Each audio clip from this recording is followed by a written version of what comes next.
Venezuela के सदर और इनकी अहलिया की अमेरिका के हाथों गिरफ्तारी पर यूरोपीय ममालिक का क्या रद्द-ए-अमल सामने आया है? क्या अमेरिका तख्ता पलटना चाहता है या इसकी नज़रें सिर्फ तेल पर हैं? अमेरिका अब ग्रीनलैंड को क्यों धमकी दे रहा है? क्या दीगर ममालिक को भी अमेरिका के इस रवैये से खतरा है?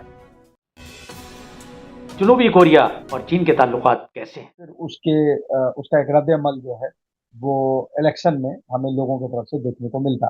तो इसीलिए अमेरिका ने ये एक जिसको कह सकते हैं कि गैर कानूनी एक्सट्रैक्शन प्रोग्राम किया, जिसके अंतर्गत उनको वहां से अगवा किया गया है, उन मदूरो को और उनकी वाइफ को। थोड़े बहुत और इसमें रिसोर्सेज हैं, बहुत ज्यादा नहीं है तेल के अलावा, लेकिन तेल बहुत ज्यादा है। ये याद रखें कि दुनिया में सबसे ज्यादा तेल जो है वेनेजुएला के पास। जो हमारे साबिक सदर हैं, उनकी जो गलतियां हैं, उसकी सजा जो है मुझे ना दी जाए, और हम नए सिरे से इस रिलेशनशिप को आगे बढ़ाएं। तो ये जो मीटिंग अभी 4 रोजा जो ये दौरा था, उसमें काफी चीजें जो है वो पॉजिटिव नजर आई।